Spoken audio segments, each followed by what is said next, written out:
வணக்கம் நண்பர்களே, விஜயபிரேக் பேசுகிறேன். புது வருஷத்தில் அடி எடுத்து வச்சுருக்கோம். ஒவ்வொரு முறையும் நம்ம தீர்மானங்கள் போடுறோம், நிறைவேற்றுறோமா அப்படின்னு பார்த்தா பண்ணலை. இதுக்கு ரெவ்யூ மானிட்டர்னு சொல்லுவேன். ரெண்டு விஷயங்கள்.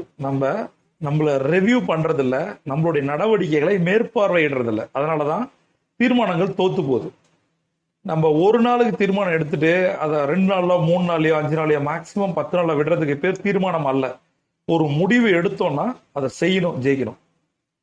ஏன் அந்த மாதிரி மிஸ் பண்றோம்? நம்மளோட மைனஸை யோசிக்கிறதே இல்லை. அதுக்கு தான் சொல்றது, ரெவ்யூ மானிட்டர்ல முதல்ல நம்மளோட மைனஸ் என்ன, நம்ம ஏன் எதிர்பார்த்த அளவு ஜெயிக்கல, நம்மளோட ஏன் பெரிய அளவு பணம் இல்லை, ஏன் நம்ம எதிர்பார்த்த அளவு இந்த பிசினஸ் பணத்தை கொடுக்கல, உறவுகள் சேலஞ்சஸ், இது மாதிரி எதா இருந்தாலும் சரி, நம்மளுடைய மைனஸ் என்ன, அந்த மைனஸை பிளஸ் ஆகிறதுக்கு நம்ம என்னென்ன பண்றோம்.